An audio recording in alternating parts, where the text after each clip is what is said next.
The Kybalion, Chapter 8, starting with the last page of Chapter 7, the all in all, as the last page got cut off in the last video. In conclusion, it may be of interest to our students to learn that while some of the ancient and modern Hermetic teachers have rather inclined in the direction of applying the principle of correspondence to the question, with the result of the inner nature conclusion, still the legends have it that Hermes the Great, when asked this question by his advanced students, answered them by pressing his lips tightly together and saying not a word, indicating that there was no answer. But then he may have intended to apply the axiom of his philosophy that the lips of wisdom are closed except to the ears of understanding, believing that even his advanced students did not possess the understanding which entitled them to the teaching. At any rate, if Hermes possessed the secret,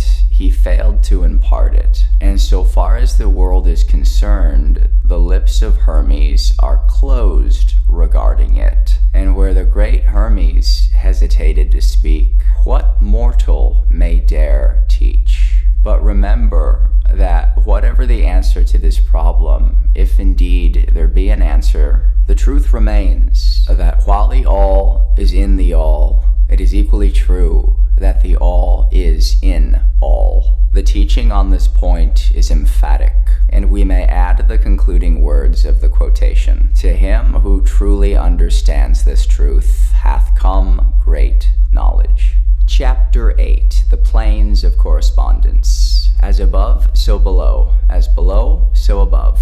The Kybalion. The great second Hermetic principle embodies the truth that there is a harmony, agreement, and correspondence between the several planes of manifestation, life, and being. This truth is a truth because all that is included in the universe emanates from the same source, and the same laws, principles, and characteristics apply to each, or combination of units of activity, as each manifests its own phenomena upon its own plane.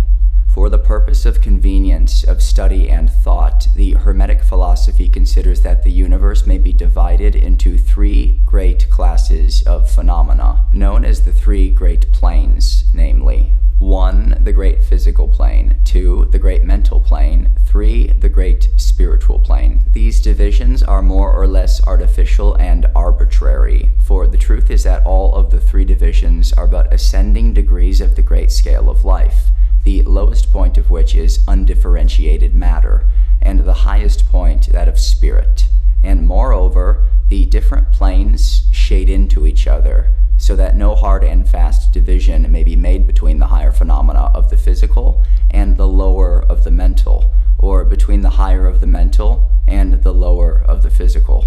In short, the three great planes may be regarded as three great groups of degrees of life manifestation. While the purposes of this little book do not allow us to enter into an extended discussion of or explanation of the subject of these different planes, still we think it well to give a general description of the same at this point. At the beginning, we may as well consider the question so often asked by the neophyte who desires to be informed regarding the meaning of the word plane, which term has been freely used and very poorly explained in many recent works upon the subject of occultism. The question is generally about as follows: is a plane a place having dimensions, or is it merely a condition or state? We answer, no, not a place nor ordinary dimension of space, and yet more than a state or condition. It may be considered as a state or condition, and yet the state or condition is a degree of dimension, in a scale subject to measurement. Somewhat paradoxical, is it not? But let us examine the matter. A dimension, you know, is a measure in a straight line. Relating to measure, etc., the ordinary dimensions of space are length, breadth, and height, or perhaps length, breadth, height, thickness, or circumference. But there is another dimension of created things, or measure in a straight line, known to occultists and to scientists as well, although the latter have not as yet applied the term dimension to it. And this new dimension, which, by the way, is the much speculated about fourth dimension, is the standard used in determining the degrees or planes. This fourth dimension may be called the dimension of vibration. It is a fact well known to modern science as well as to the Hermeticists who have embodied the truth in their third Hermetic principle, that everything is in motion, everything vibrates, nothing is at rest. From the highest manifestation to the lowest, everything and all things vibrate. Not only do they vibrate at different rates of motion, but as in different directions and in a different manner. The degrees of the rate of vibrations constitute the degrees of measurement on the scale of vibrations. In other words, the degrees of the fourth dimension. And these degrees form what occultists call planes. The higher degree of rate of vibration, the higher the plane and the higher the manifestation of life occupying that plane. So that while a plane is not a place, nor yet a state or condition, yet it possesses qualities common to both. We shall have more to say regarding the subject of the scale of vibrations in our next lessons, in which we shall consider the Hermetic principle of vibration. You will kindly remember, however, that the three great planes are not actual divisions of the phenomena of the universe, but merely arbitrary terms used by the Hermeticists in order to aid in the thought and study of the various degrees and forms of universal activity in life. The atom of matter, the unit of force, the mind of man, and the being of the archangel are all but degrees in one scale, and all fundamentally the same. The difference between solely a matter of degree and rate of vibration. All are creations of the all and have their existence solely within the infinite mind of the all. The Hermeticists subdivide each of the three great planes into 7 minor planes, and each of these latter are also subdivided into 7 subplanes, all divisions being more or less arbitrary, shading into each other, and adopted merely for convenience of scientific study and thought. The great physical plane and its 7 minor planes is that division of the phenomena of the universe which includes all that relates to physics, or material things, forces and manifestations. It includes all forms of that which we call matter and all forms of that which we call energy or force. But you must remember that the Hermetic philosophy does not recognize matter as a thing in itself or as having a separate existence even in the mind of the all. The teachings are that matter is but a form of energy, that is, energy at a low rate of vibrations of a certain kind. And accordingly, the Hermeticists classify matter under the head of energy and give to it 3 of the 7 minor planes of the great physical plane. These 7 minor physical planes are as follows. 1. The plane of matter A. 2. The plane of matter B. 3. The plane of matter C. 4. The plane of ethereal substance. 5. The plane of energy A. 6. The plane of energy B. 7. The plane of energy C. The plane of matter A comprises the forms of matter in its form of solids, liquids, and gases as generally recognized by the textbooks on physics. The plane of matter B comprises certain higher and more subtle forms of matter, of the existence of which modern science is now but recognizing, the phenomena of radiant matter and its phases of radium, etc., belonging to the lower subdivision of this minor plane. The plane of matter C comprises forms of the most subtle and tenuous matter, the existence of which is not suspected by ordinary scientists. The plane of ethereal substance comprises that which science speaks of as the ether, a substance of extreme tenuity and elasticity, pervading all universal space and acting as a medium for the transmission of waves of energy, such as light, heat, electricity, etc. This ethereal substance forms a connecting link between matter, so-called, and energy, and partakes of the nature of each. The Hermetic teachings, however, instruct that this plane has 7 subdivisions, as have all of the minor planes, and that in fact there are 7 ethers instead of but 1. Next, above the plane of ethereal substance, comes the plane of energy A, which comprises the ordinary forms of energy known to science, its 7 subplanes being, respectively, heat, light, magnetism, electricity, and attraction, including gravitation, cohesion, chemical affinity, etc., and several other forms of energy indicated by scientific experiments, but not as yet named or classified. The plane of energy B comprises 7 subplanes of higher forms of energy not as yet discovered by science, but which have been called nature's finer forces, and which are called into operation in manifestations of certain forms of mental phenomena, and by which such phenomena becomes possible. The plane of energy C comprises 7 subplanes of energy, so highly organized that it bears many of the characteristics of life, but which is not recognized by the minds of men on the ordinary plane of development, being available to the use on beings of the spiritual plane alone. Such energy is unthinkable to ordinary man, and may be considered almost as the divine power. The beings employing the same are as gods, even compared to the highest human types known to us.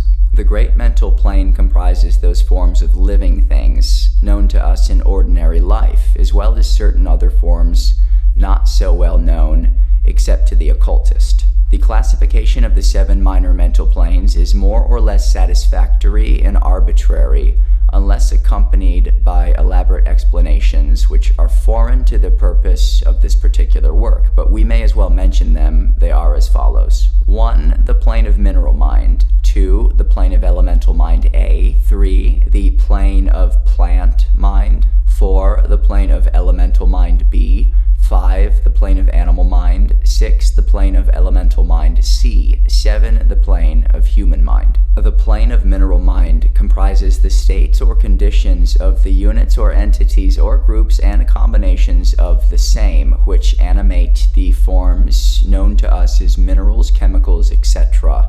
These entities must not be confounded with the molecules, atoms, and corpuscles themselves, the latter being merely the material bodies or forms of these entities. Just as a man's body is but his material form and not himself, these entities may be called souls in one sense, and are living beings of a low degree of development, life, and mind, just a little more than the units of living energy, which comprise the higher subdivisions of the highest physical plane. The average mind does not generally attribute the possession of mind, soul, or life to the mineral kingdom, but all occultists recognize the existence of the same, and modern science is rapidly moving forward to the point of view of the Hermetic in this respect. The molecules, atoms, and corpuscles have their loves and hates, likes and dislikes, attractions and repulsions, affinities and non-affinities, etc. And some of the more daring of modern scientific minds have expressed the opinion that the desire and will, emotions and feelings of the atoms differ only in degree from those of men. We have no time or space to argue this matter here. All occultists know it to be a fact, and others are referred to some of the more recent scientific works for outside corroboration. There are the usual 7 subdivisions to this plane. The plane of elemental mind A comprises the state or condition and degree of mental and vital development of a class of entities unknown to the average man, but recognized to occultists. They are invisible to the ordinary senses of man, but nevertheless exist and play their part of the drama of the universe. Their degree of intelligence is between that of mineral and chemical entities on the one hand, and of the entities of the plant kingdom on the other. There are 7 subdivisions to this plane also. The plane of plant mind and its 7 subdivisions comprises the states or conditions of the entities comprising the kingdoms of the plant world, the vital and mental phenomena of which is fairly well understood by the average intelligent person. Many new and interesting interesting scientific works regarding mind and life in plants having been published during the last decade.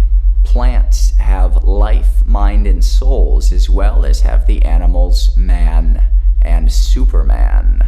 The plane of elemental mind B, in its 7 subdivisions, comprises the states and conditions of a higher form of elemental or unseen entities, playing their part in the general work of the universe, the mind and life of which form a part of the scale between the plane of plant mind and the plane of animal mind, the entities partaking of the nature of both. The plane of animal mind, in its 7 subdivisions, comprises the states and conditions of the entities, beings, or souls animating the animal forms of life familiar to us all. It is not necessary to go into details regarding this kingdom or plane of life, for the animal world is as familiar to us as is our own.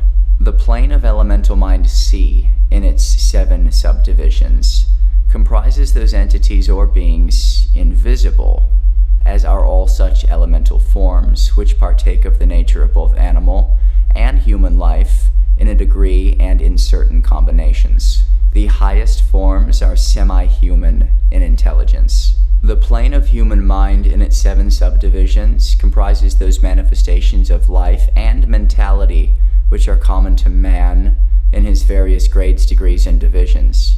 In this connection, we wish to point out the fact that the average man of today occupies but the 4th subdivision of the plane of human mind, and only the most intelligent have crossed the borders of the 5th subdivision.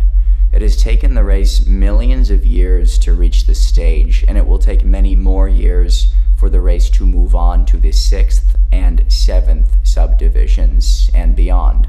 But remember that there have been races before us which have passed through these degrees and then on to higher planes.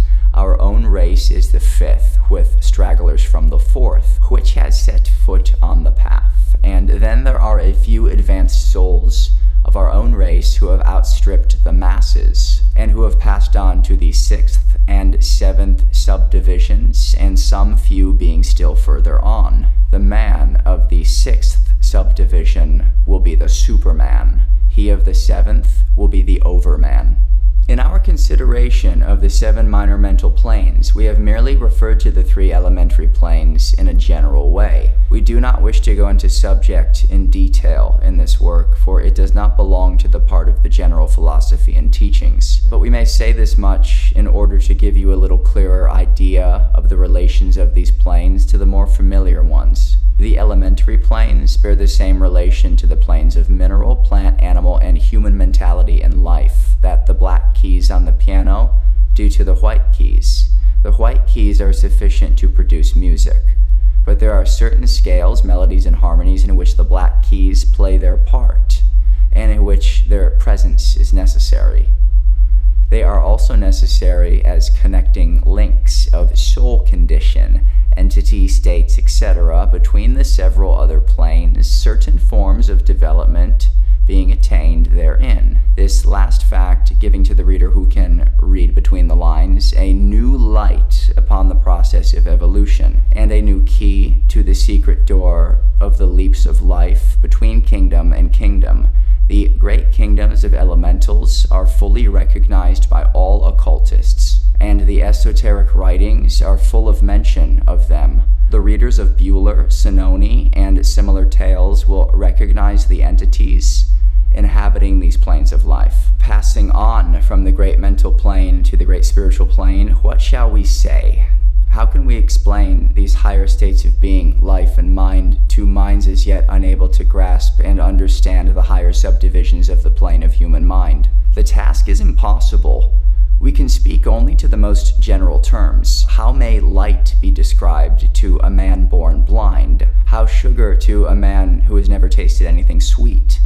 How harmony to one born deaf? All that we can say is that the 7 minor planes of the great spiritual plane, each minor plane having its 7 subdivisions, comprise beings possessing life, mind, and form as far above that of man of today as the latter is above the earthworm, mineral, or even certain forms of energy or matter. The life of these beings so far transcends ours that we cannot even think of the details of the same. Their minds so far transcend ours that to them we scarcely seem to think, and our mental processes seem almost akin to material processes. The matter of which their forms are composed is of the highest planes of matter. Nay, some are even said to be clothed in pure energy. What may be said of such beings?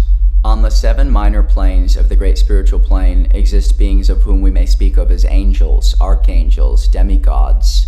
On the lower minor planes dwell those great souls whom we call masters and adepts.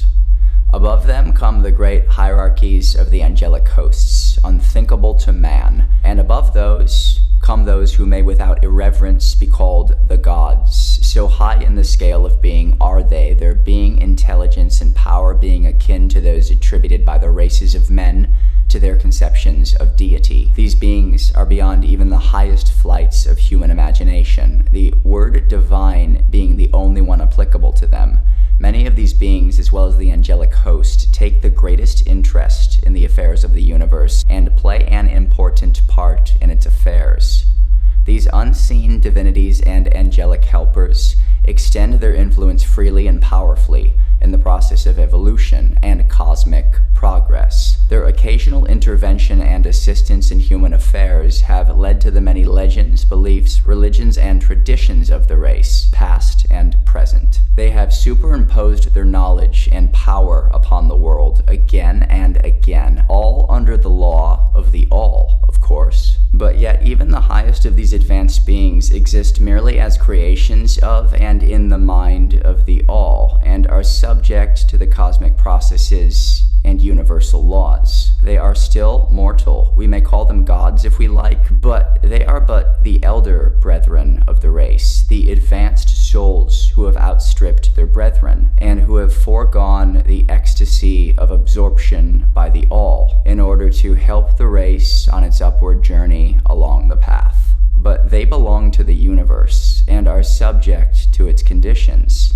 They are mortal, and their plane is below that of absolute spirit. Only the most advanced Hermeticists are able to grasp the inner teachings regarding the state of existence and the powers manifested on the spiritual planes. The phenomena is so much higher than that of the mental planes that a confusion of ideas would surely result from an attempt to describe them. Only those whose minds have been carefully trained along these lines of the Hermetic philosophy for years, yes, those who have brought with them from other incarnations the knowledge acquired previously, can comprehend just what is meant by the teachings regarding these spiritual planes. And much of these inner teachings is held by the Hermeticists as being too sacred, important, and even dangerous for general public dissemination. The intelligent student may recognize what we mean by this when we state that the meaning of spirit, as used by the Hermeticists, is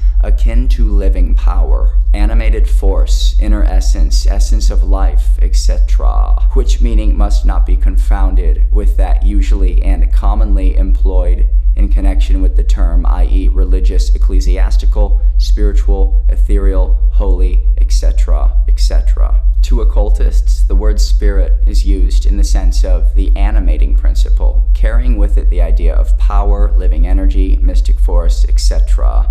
And occultists know that which is known to them as spiritual power may be employed for evil as well as good ends, in accordance with the principle of polarity, a fact which has been recognized by the majority of religions in their conceptions of Satan, Beelzebub, the devil, Lucifer, fallen angels, etc. And so the knowledge regarding these planes has been kept in the Holy of Holies, in all esoteric fraternities and occult orders, in the secret chamber of the temple. But this may be said here that those who have attained high spiritual powers and have misused them have a terrible fate in store for them, and the swing of the pendulum of rhythm will inevitably swing them back to the farthest extreme of material existence, from from which point they must retrace their steps spiritward along the weary rounds of the path, but always with the added torture of having always with them a lingering memory of the heights from which they fell, owing to their evil actions. The legends of the fallen angels have a basis in actual facts. As all advanced occultists know, the striving for selfish power on the spiritual planes inevitably results in the selfish soul losing its spiritual balance and falling back as far as it had previously risen.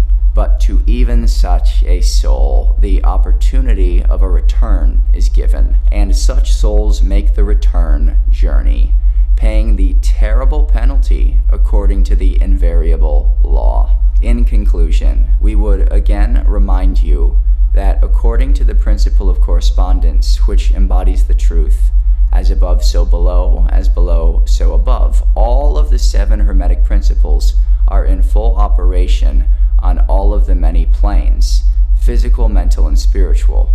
The principle of mental substance, of course, applies to all the planes, for all are held in the mind of the all. The principle of correspondence manifests in all, for there is a correspondence, harmony, and agreement between the several planes. The principle of vibration manifests on all planes. In fact, the very difference that go to make the planes arise from vibrations, as we have explained. The principle of polarity manifests on each plane, the extremes of the poles being apparently opposite and contradictory. The principle of rhythm manifests on each plane, the movement of the phenomena having its ebb and flow, rise and flow, incoming and outgoing. The principle of cause and effect manifests on each plane, every effect having its cause and every cause having its effect. The principle of gender manifests on each plane, the creative energy being always manifest and operating along the lines of its masculine and feminine aspects. As above, so below. As below, so above. This centuries-old Hermetic axiom embodies one of the great principles of universal phenomena. As we proceed with our consideration of the remaining principles, we will see even more clearly the truth of the universal nature of this great principle of correspondence.